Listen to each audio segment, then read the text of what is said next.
Hello everyone. So we are back with the third part of getting to know plants, and in this part we will try to understand the two major parts of plants, which are the stem and roots. But before moving on to that, let us discuss a little about what we have already studied so far. So in our previous videos we have seen what are herbs, and then we have seen shrubs, and then trees. Then we discussed about one of the most important parts of plant, which are the leaves, and we saw different kinds of leaves and also the typical structure of a leaf before we moved on to study the function of leaves. And obviously the functions included photosynthesis, gaseous exchange, storage of food, as well as transpirational and gutational loss of water. And here's the overview of photosynthesis, where plants utilize carbon dioxide and water in the presence of sunlight to produce carbohydrates as well as oxygen, which is a byproduct of the process of photosynthesis. But do all plants perform photosynthesis? No, only the chlorophyll containing autotrophic green plants they perform photosynthesis. Then we studied about gaseous exchange by leaves through the minute pores present on leaves, which are known as the stomata, where they take in carbon dioxide and give out oxygen during photosynthesis, and take in oxygen and give out carbon dioxide during their respiration. Now we are done revising our previous concepts. Now let us move on to today's topic. But before we move on to study our stem and roots, let us quickly discuss one single topic that we have missed in our previous video. So carefully observe these two plants here, or rather the leaves of these plants here. In the first picture, we see that we have a midrib, and from this midrib, there arises several minute fine veins. These are the secondary veins which arise from this one midrib. So they form a pattern, a network. But in the second picture, the leaves are different. Here we see that all the veins run parallel to each other. See, there are no veins arising from this midrib. Instead, they are all running parallel to each other. So, are these two conditions similar? Not exactly. In the first condition, where a network of veins, smaller veins and finer veins, emerge from the midrib and spread in the entire leaf, is known as reticulate venation of leaves. This is a type of arrangement of veins where from the midrib arises minute veins or fine veins, delicate veins, which form a mesh-like pattern. A network of veins are formed. This type of network is known as reticulate venation, and you will find these kinds of venation in leaves of mango or maybe banyan tree, or you can simply look around your house and find out which plants actually have reticulate venation. But what about the second picture? In the second picture, where the veins were running parallel to each other, such kind of arrangement is known as parallel venation, and you will find such kind of parallel venation in leaves of banana plant, in grasses, and in many other plants, which you can yourself find out if you look around your place. So we studied about two kinds of venation: the arrangement of veins on leaves. The one was reticulate venation, and the second one was parallel venation. Now we come to study our stem. So stem is that part of the plant which usually bears the leaves, the fruits, the flowers, and all other aerial parts of the plant. So this is our stem. But suppose if you are given a part of a plant and you are asked if it is the stem or the root, then is it a way to find out without seeing the entire plant? Yes, there is. The stem always contains nodes and internodes. Now what are these? These small points on the stem, these are the nodes. These are the regions from where new leaves and new branches arise. So stem will always have these nodes, and in between the nodes, the gap in between the nodes, the region in between the nodes is known as our internode. So a stem will always have nodes and internodes. So you can easily tell if a part of a plant is a stem or not by simply looking for nodes and internodes. Now that we understand what is stem and how to identify a stem, let us move on to what is the need of a stem. Why does a plant need to have stems? So for that we will study the function of stem. And first one is stem provides support to the plant. Of course, you can see that it is the stem here which is holding the plant upright. The stem holds and supports all the aerial parts of the plant, usually, not always, but usually. Like the leaves, or if the plant had some flowers or fruits, then the stem would be supporting all of those parts. But just imagine, what if the stem is not strong enough? Will the plant be able to stand upright then? Well, I guess not. Plants with very weak stem, they cannot really stand upright. So what do?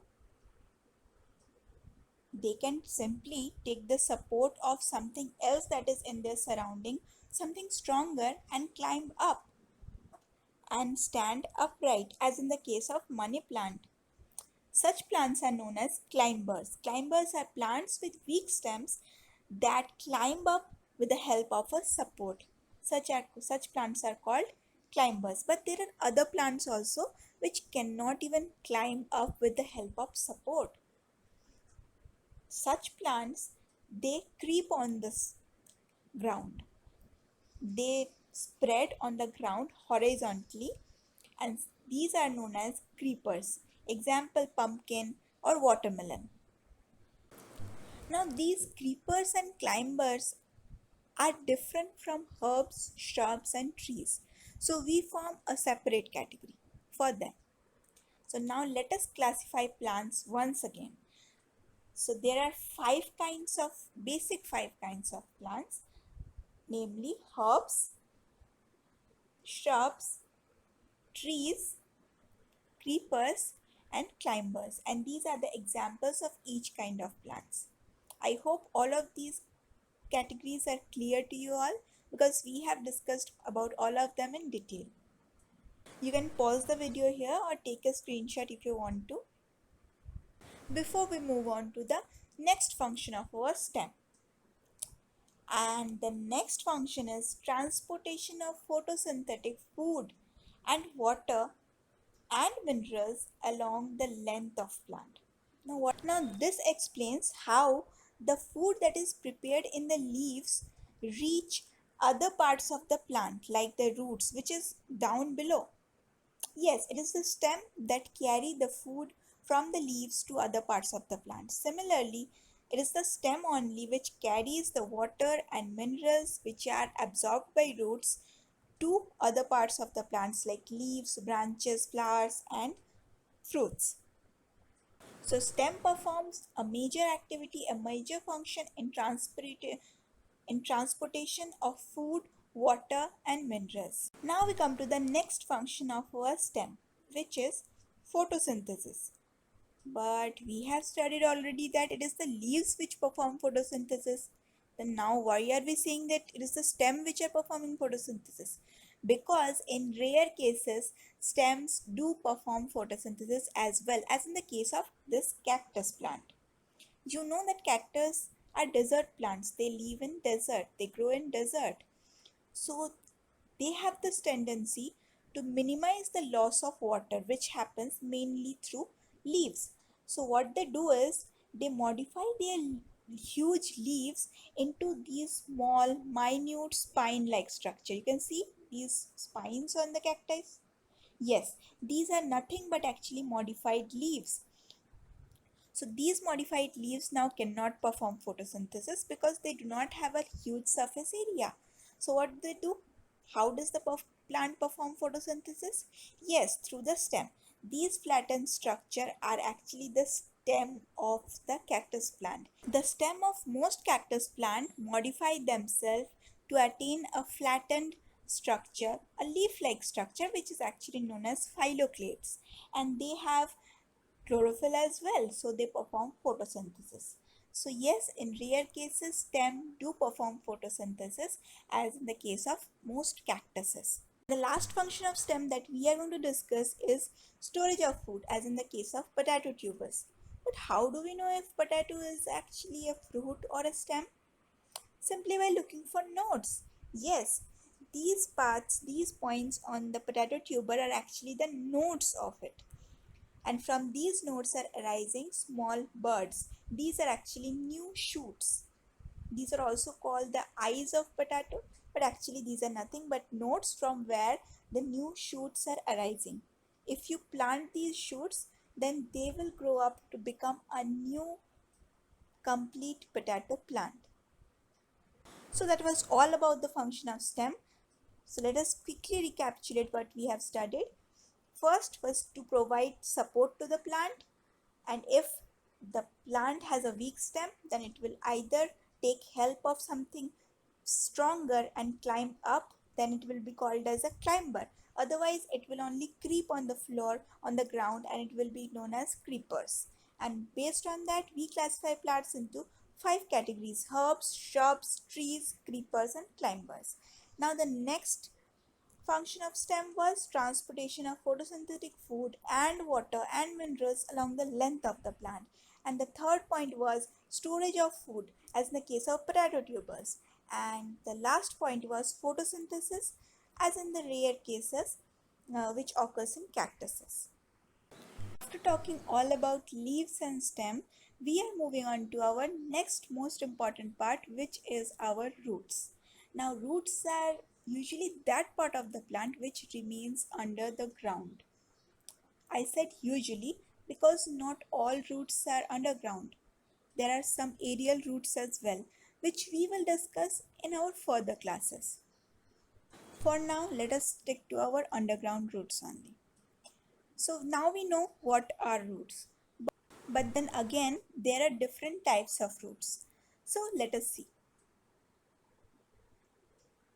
Here we can see in the first picture that we have one main root here, and from this main root arises several finer or more delicate roots.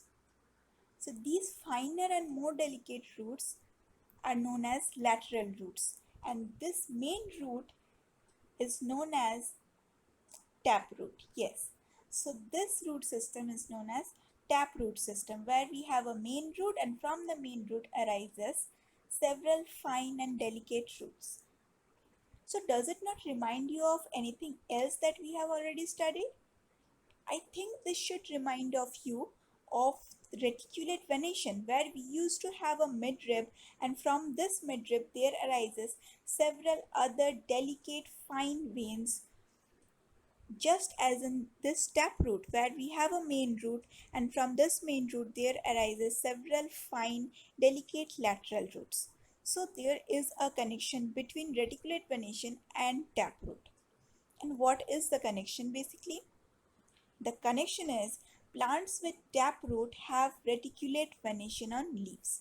So if you are given a root, then you can simply tell if it will have a reticulate venation or a parallel venation by looking at the system of root or the pattern of root.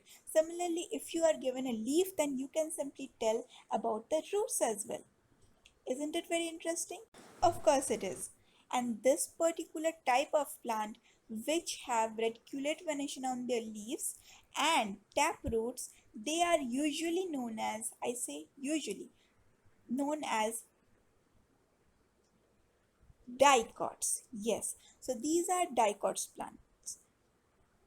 But one thing we should remember here, that having a taproot or having a reticulate venation is not a criteria of dicots. Dicots are called so because they have two parts, two cotyledons in their seeds, and that is why they are called dicots. And this is a feature of dicots, that they mostly have taproots and reticulate venation, right? So do not generalize. In the second picture, we do not have any main root like the way we had in our first picture. So this is quite different here. All the roots, they look similar, quite similar. So these kind of roots are known as fibrous roots, where we have no main roots.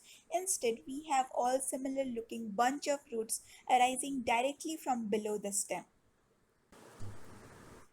just like that. And if we look at the leaves of the plants having fibrous roots, then we will find that they have parallel venation. Isn't it interesting? Yes. So plants which have fibrous roots, they have parallel venation on leaves, and such plants are known as monocots. So now I think it is completely clear to you all that plants with fibrous roots have parallel venation on leaves, while those which have taproot have reticulate venation on their leaves, and they are known as dicots. So now we know all about fibrous roots, taproots, and the kind of venation on leaves they correspond to. Now let us move on to the function of roots. What function do roots perform? Why do plants need a root? The most important function of root is to hold the plant on the soil. I have written it on the second point, but let us discuss this first. So the first function, or the most important function of roots, is to hold the plant to the soil. Now it is the root which holds the plant to the soil. Yes, the stem helps the plant to stand erect, but without the root, it will not be able to anchor itself to the soil. So it is the root which holds the plant to the soil.